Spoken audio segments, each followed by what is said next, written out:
ಒಬ್ಬ ನ್ಯಾಯಾಧೀಶರ ಅಡಿಯಲ್ಲಿ ಇವತ್ತು ತನಿಖೆ ಆಗ್ತಾ ಇದೆ. ಈ ದಾಖಲೆಗಳನ್ನೆಲ್ಲ ಕೊಟ್ಟಿದ್ದಾರೆ. ಸ್ಯಾನಿಟೈಸರ್ ಇವತ್ತು ಬೆಲೆ ಎಷ್ಟು, ಯಾವ ರೀತಿ ಸ್ಯಾನಿಟೈಸರ್ ಖರೀದಿ ಮಾಡಲಿಕ್ಕೆ ನಾನು ಇಲ್ಲಿ ಎಲ್ಲ ಅಂಕಿಅಂಶಗಳು ಯಾವ ಸಂಸ್ಥೆಗಳು ಏನೇನಾಗಿದೆ, ಟೆಂಡರ್ ಪ್ರಕ್ರಿಯೆ ಆಗಿದೆಯಾ, ಇವತ್ತು Karnataka drug logistics and warehousing society ಇದ್ರ ಮುಖಾಂತರ ಇವತ್ತು ನಮ್ಗೆ ಗೊತ್ತಿದೆ. ಸಾಮಾನ್ಯವಾಗಿ ಯಾವುದೇ ಒಂದು ಇಲಾಖೆಯಲ್ಲಿ ಏನಾದರೂ ಖರೀದಿ ಮಾಡಬೇಕಾದ್ರೆ ನಾವು ರೇಟ್ ಕಾಂಟ್ರಾಕ್ಟನ್ನು ರೇಟ್ ಲಿಸ್ಟನ್ನು ತರಿಸುವಂಥದ್ದಿದೆ. ಇವತ್ತು ಆನ್ಲೈನಲ್ಲಿ ರೇಟ್ ಕೊಡುವಂಥದ್ದಿದೆ. ಆದರೆ ಇವರು ಆನ್ಲೈನಲ್ಲಿ ರೇಟ್ ತರಲಿಲ್ಲ, ಮ್ಯಾನ್ಯುವಲ್ ಆಗಿ ರೇಟ್ಸ್ ತರಿಸೋದು. ಸ್ಯಾನಿಟೈಸರ್ ಬೆಲೆಗಳಲ್ಲಿ ಎಷ್ಟು ವ್ಯತ್ಯಾಸ ಇದೆ. ಇವತ್ತು ಈ ಒಂದು ಸ್ಯಾನಿಟೈಸರ್ ಖರೀದಿಯಲ್ಲಿ ಸುಮಾರು 13,06,40,394 ರೂಪಾಯಿ ವ್ಯತ್ಯಾಸ. ನಾನು ಬಹಳ ಸಮಯದ ಕೊರತೆ ಇದೆ, ಕಂಪನಿಗಳ ಸಮೇತ ನನ್ನ ಹತ್ರ ಡೀಟೇಲ್ಸ್ ಇದೆ, ನಾನೆಲ್ಲ ಹೇಳಲಿಕ್ಕೆ ಹೋಗೋದಿಲ್ಲ.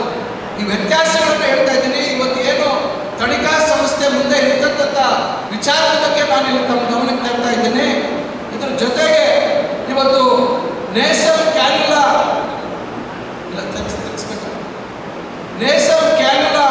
ಥೆರಪಿ ಡಿವೈಸ್ HNFC ಅಂತಕ್ಕಂಥ ಡಿವೈಸ್, ಇದರಲ್ಲಿ ಸುಮಾರು 4,49,51,700. ಇದು ಯಾಕೆ ಹೇಳ್ತಾ ಇದ್ದೀನಿ ಅಂದರೆ ಈ ಹಣ ವ್ಯತ್ಯಾಸದ ಹಣವನ್ನು ಮಾತ್ರ ಹೇಳ್ತಾ ಇದ್ದೀನಿ. ಖರೀದಿ ಮಾಮೂಲಿ ಮಾರುಕಟ್ಟೆಯಲ್ಲಿರ್ತಕ್ಕಂಥ ಬೆಲೆಗೆ ಇವರು ಖರೀದಿ ಮಾಡಿರ್ತಕ್ಕಂಥ ವ್ಯತ್ಯಾಸದ ಮೊತ್ತ ಮಾತ್ರ ಹೇಳ್ತಾ ಇದ್ದೀನಿ. ಲೆಕ್ಕ ಹಾಕ್ಕೊಳ್ಳಿ. ತಾವು ಏನಾದರೂ ಕ್ಯಾಲ್ಕುಲೇಟರ್ ಇದ್ದರೆ ಅದು ಕೋಟಿಗಳು ಸೊನ್ನೆಗಳು ಎಷ್ಟು ಜಾಸ್ತಿ ಆಗ್ತವೆ ಅನ್ನೋದನ್ನು ದಯವಿಟ್ಟು ಲೆಕ್ಕ ಹಾಕ್ಕೊಳ್ಳಿ. ಜೊತೆಗೆ ಏನು ವೆಂಟಿಲೇಟರ್, ಇದೇ ಕೇಂದ್ರ ಸರ್ಕಾರ ಸುಮಾರು 55 ಲಕ್ಷ ವೆಂಟಿಲೇಟರ್ಗಳನ್ನು ಇಡೀ ದೇಶದಲ್ಲಿ ಖರೀದಿ ಮಾಡಿದ್ದಾರೆ. ಎಷ್ಟಪ್ಪ ರೇಟು ಅಂದರೆ ಒಂದು ವೆಂಟಿಲೇಟರ್ ರೇಟು 4 ಲಕ್ಷ. ರಾಜ್ಯ ಸರ್ಕಾರಕ್ಕೆ ಸುಮಾರು 1,600 ವೆಂಟಿಲೇಟರನ್ನು ಕೊಟ್ಟಿದ್ರು ಆ ಸಂದರ್ಭದಲ್ಲಿ. ಇದರಲ್ಲಿ 860 ವೆಂಟಿಲೇಟರ್ಗಳನ್ನು ವಿತರಣೆ ಮಾಡಿದ್ರು. ಮಿಕ್ಕಿದ ವೆಂಟಿಲೇಟರ್ ಎಲ್ಲೆಲ್ಲಿದೆ ಗೊತ್ತಿಲ್ಲ. ಆದರೆ ರಾಜ್ಯ ಸರ್ಕಾರ ಇದೇ ವೆಂಟಿಲೇಟರ್ಗಳನ್ನು ಖರೀದಿ ಮಾಡುವಂಥದ್ದಕ್ಕೆ ನಮ್ಮ KDLWS ಮುಖಾಂತರ ವೇರ್ ಹೌಸಿಂಗ್ ಸೊಸೈಟಿ ಮುಖಾಂತರ 18 ಲಕ್ಷ ಒಂದೇ ವೆಂಟಿಲೇಟರ್, 4 ಲಕ್ಷದ ವೆಂಟಿಲೇಟರ್ ಬೆಲೆ ಮಾಡ್ತಕ್ಕಂಥ ವೆಂಟಿಲೇಟರ್ಗೆ 18 ಲಕ್ಷ ಕೊಟ್ಟು ಖರೀದಿ ಮಾಡಿರ್ತಕ್ಕಂಥದ್ದಿದೆ. ಇದು ಯಾವ ಮಟ್ಟಕ್ಕಿದೆ ಅಂತ ಹೇಳಿದ್ರೆ ಸೆಕೆಂಡ್ ಹ್ಯಾಂಡ್ ವೆಂಟಿಲೇಟರ್ ಕೂಡ 12-13 ಲಕ್ಷ ಕೊಟ್ಟು ತೆಗೆದುಕೊಂಡಿರ್ತಕ್ಕಂಥ ಉದಾಹರಣೆಗಳಿದೆ. ಬಹಳ ದೊಡ್ಡ ಒಂದು ಮಟ್ಟದಲ್ಲಿ ಇದೆ. ಕಡೆಗೆ IV ಫ್ಲೂಯಿಡ್ಸ್, ಏನು ನಾವು ಡ್ರಿಪ್ ಫ್ಲೂಯಿಡ್ಸ್ ಹಾಕ್ತೀವಿ, ಅದನ್ನೂ ಬಿಟ್ಟಿಲ್ಲ. ಅದರಲ್ಲೂ ಇವತ್ತು ದೊಡ್ಡ ಪ್ರಮಾಣದಲ್ಲಿ ಇವತ್ತು ವ್ಯತ್ಯಾಸಗಳಾಗಿರ್ತಕ್ಕಂಥದ್ದು. ಮಾಸ್ಕ್ ನಿಮ್ಗೆಲ್ರಿಗೂ ಗೊತ್ತಿದೆ, N95 ಮಾಸ್ಕ್ ಎಷ್ಟು ಬೆಲೆ ಆಗ್ತಾ ಇತ್ತು ಅಂತ. ಆ N95 ಮಾಸ್ಕನ್ನ 125 ರೂಪಾಯಿಗೆ ಖರೀದಿ ಮಾಡಿರುವಂಥದ್ದು. ಇವೆಲ್ಲವನ್ನ ನೋಡಿದಾಗ ಇದು ಒಂದು ಮಾದರಿ ಆಡಳಿತ. ಮತ್ತೆ ಇನ್ನೊಂದು ಉಸಿರಾಡಲಿಕ್ಕೆ ಸಮಸ್ಯೆ ಆದಾಗ ಬೈಪ್ಯಾಪ್ ಮೆಷಿನ್ ಅಂತ ಒಂದಿದೆ. ಆ ಬೈಪ್ಯಾಪ್ ಮೆಷಿನಿಗೆ ಮೂಗಿಗೆ ಹಾಕೊಳ್ತಕ್ಕಂಥದ್ದು. ಆ ಬೈಪ್ಯಾಪ್ ಮೆಷಿನ್ನಲ್ಲಿ ಕೂಡ ದೊಡ್ಡ ಪ್ರಮಾಣದಲ್ಲಿ ವ್ಯತ್ಯಾಸ ಏನಂದರೆ, ಒಂದು ಕಂಪನಿಯವರು ಏನು ನಿಯೋಮೆಡ್ ಮೆಡಿಕಲ್ ಸಿಸ್ಟಮ್ಸ್ ಅಂತಕ್ಕಂಥವರು ಅದನ್ನು 47,950 ರೂಪಾಯಿ ಕೊಡ್ತೀವಿ ಅಂತಕ್ಕಂಥದ್ದನ್ನು ಕೊಡ್ತಾರೆ ರೇಟ್ ಕಾಂಟ್ರಾಕ್ಟಲ್ಲಿ.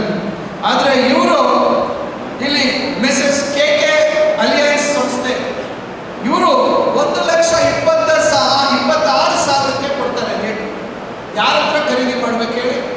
47,000 ಕೊಟ್ಟಂತ ಖರೀದಿ ಮಾಡ್ಬೇಕು ತಾನೆ. ಅವರು ಕಳಿಸಿರೋಂಥ ರೇಟ್ ಕಾಂಟ್ರಾಕ್ಟ್ ಮೇಲಲ್ಲಿ ಕಳಿಸಿರೋಂಥ ಮೇಲು ಇದನ್ನೇ ಡಿಲೀಟ್ ಮಾಡಾಕ್ಬಿಟ್ಟು ಯಾರು ಭಾಗವಹಿಸಿಲ್ಲ ಅಂತೇಳಿ 1,26,000 ರೂಪಾಯಿ ಯಾರು ಕೋಟ್ ಮಾಡಿದ್ರು ಅವರಿಗೆ ಕಾಂಟ್ರಾಕ್ಟನ್ನು ಕೊಡುವಂಥ ಕೆಲಸ ಮಾಡಿದ್ದಾರೆ. ಅದರಿಂದ ಇನ್ನು ಈ ಆಕ್ಸಿಮೀಟರ್, ಪಲ್ಸ್ ಆಕ್ಸಿಮೀಟರ್ ಬೆಳೆದು ಹಾಕೊಳ್ತಿದ್ವಲ್ಲ, ಅದರಲ್ಲೂ ಕೂಡ ಬಿಟ್ಟಿಲ್ಲ. ಅದೆಷ್ಟು ರೇಟ್ ತಮಗೆ ಗೊತ್ತಿದೆ. ಅದರಲ್ಲೂ ಕೂಡ ಇವತ್ತು ಅಂದರೆ ನಾನು ಸುಮ್ಮನೆ ಈ ವಿಚಾರ ಹೇಳ್ತಾ ಇಲ್ಲ. ಬೇರೆ ಬೇರೆ ರಾಜ್ಯಗಳು ಇವತ್ತು ರೇಟ್ ಕಾಂಟ್ರಾಕ್ಟು ಕಾಂಪಿಟೇಟಿವ್ ರೇಟ್ಸ್ ತರಿಸ್ಕೊಂಡು ಮಾಡ್ತಾರೆ. ಇವತ್ತು ನೀವು ಯಾವುದಾದ್ರೂ ಒಂದು ಔಷಧಿ ಅಂಗಡಿಯಲ್ಲಿ ತಗೋಬೇಕಾದ್ರೆ ಅಂಗಡಿಯವರೇ ಹೇಳ್ತಾರೆ ಒಂದೊಂದ್ಸತಿ 5% 10% ಡಿಸ್ಕೌಂಟ್ ಕೊಡ್ತಾರೆ. ಇವ್ರು ಹಾಗೆ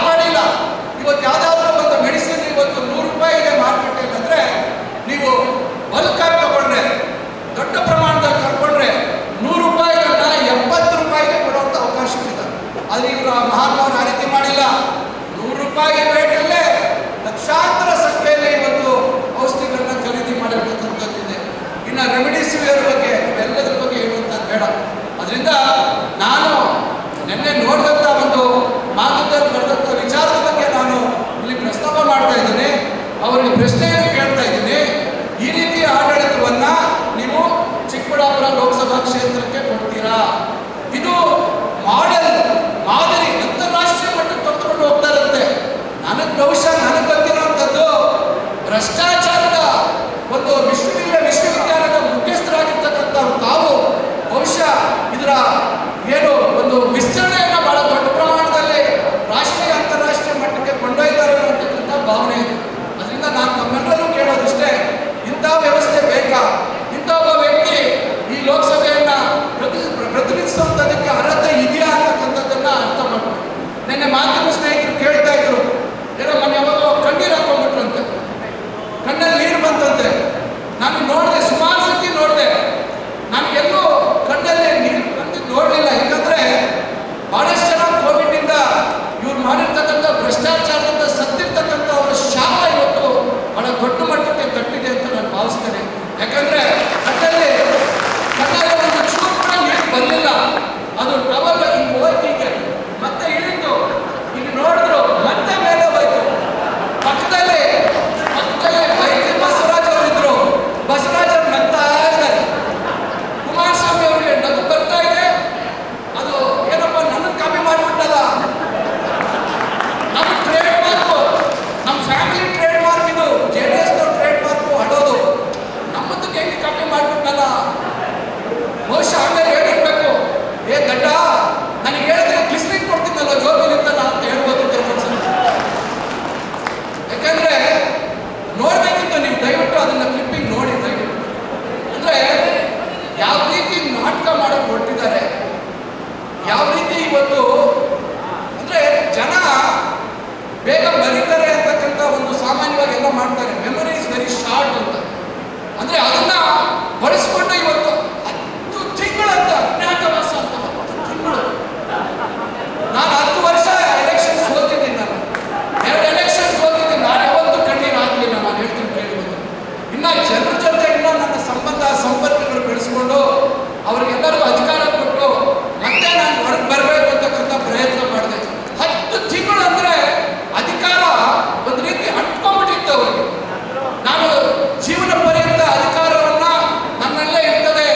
ಇವತ್ತು ಕಾಂಗ್ರೆಸ್ ಆಯ್ತು, ನಾಳೆ BJP ಆಯ್ತು, ಮತ್ತೆ ಬೇಕಾದ್ರೆ ಕಾಂಗ್ರೆಸ್ ಬರ್ತೀನಿ, ಒಟ್ಟಾರೆ ಅಧಿಕಾರ ನನ್ನಲ್ಲೇ ಇರಬೇಕು ಅಂತಕ್ಕಂಥ ಭಾವನೆ ಬಹುಶಃ ಅವ್ರಿಗೆ ಇಟ್ಕೊಂಡ್ಬಿಡುತ್ತೆ. ನಮ್ಗೆ ಯಾರಿಗೂ ಇವತ್ತು ನಾವ್ಯಾರು ಅಧಿಕಾರಕ್ಕಾಗಿ ಅಂದ್ಕೊಂಡವರಲ್ಲ. ಅಧಿಕಾರ ಯಾರಿಗೂ ಶಾಶ್ವತ ಅಲ್ಲ. ನನಗೂ ಇಲ್ಲ, ಇನ್ನೊಬ್ಬರಿಗಿಲ್ಲ, ಈ ವೇದಿಕೆಯಲ್ಲಿ ಇರ್ತಕ್ಕಂಥವ್ರು ಯಾರಿಗೂ ಅಧಿಕಾರ ಶಾಶ್ವತ ಅಲ್ಲ. ಅದರಿಂದ ದಯವಿಟ್ಟು ನಾನು ನಮ್ಗೆ ಹೇಳುವಂಥದ್ದು, ಈ ರೀತಿ ನಾಟಕಗಳು ಮತ್ತೊಂದು ಮಗದೊಂದು ನಮ್ಮ ಮಾಧ್ಯಮ ಸ್ನೇಹಿತರು ಬಹಳ ಖುಷಿಯಾಗಿ ಹೇಳ್ತಾ ಇದ್ರು. ಅಭಿವೃದ್ಧಿ ಅಂತ ಖುಷಿಯಾಗಿ ಹೇಳ್ತಾ ಇದ್ರು. ಪ್ರದೀಪ್ ಅವ್ರಿಗೆ ಹೇಳಿದ್ದೀನಿ, ಅಭಿವೃದ್ಧಿ ಬಗ್ಗೆ ಹೇಳಿ, ನೀವೇನು ಅವ್ರ ಬಗ್ಗೆ ಟೀಕೆ ಮಾಡಬೇಡಿ ಅಂತ ಹೇಳಿದ್ದೀನಿ. ಏನು ಒಂದು 10 ತಿಂಗಳಲ್ಲಿ ಏನೇನು ಕೆಲಸಗಳನ್ನ ಪ್ರದೀಪ್ ಅವರ ನಾಯಕತ್ವದಲ್ಲಿ ಚಿಕ್ಕಬಳ್ಳಾಪುರ ನಮ್ಮ ಜಿಲ್ಲಾ ಕೇಂದ್ರದಲ್ಲಿ ಏನೇನು ಅಭಿವೃದ್ಧಿಗಳನ್ನ ಮಾಡಿದ್ದೀವಿ ಅಂತಕ್ಕಂಥದ್ದು ಏನೂ ಆಗಿಲ್ಲ ಅಂತ ಮಾತಾಡ್ತಾರೆ. ಪಾಪ ಆ ಕಾಲ ಹೋಯ್ತು ಸ್ವಾಮಿ, ನೀವು ಹೇಳೋ ಸುಳ್ಳನ್ನು ಕೇಳುವಂಥ ಕಾಲ ಹೋಯ್ತು. ಜನ ಇವತ್ತು ಬಹಳ ಹುಷಾರಾಗಿದ್ದಾರೆ, ಜನ ಎಚ್ಚೆತ್ಕೊಂಡಿದ್ದಾರೆ.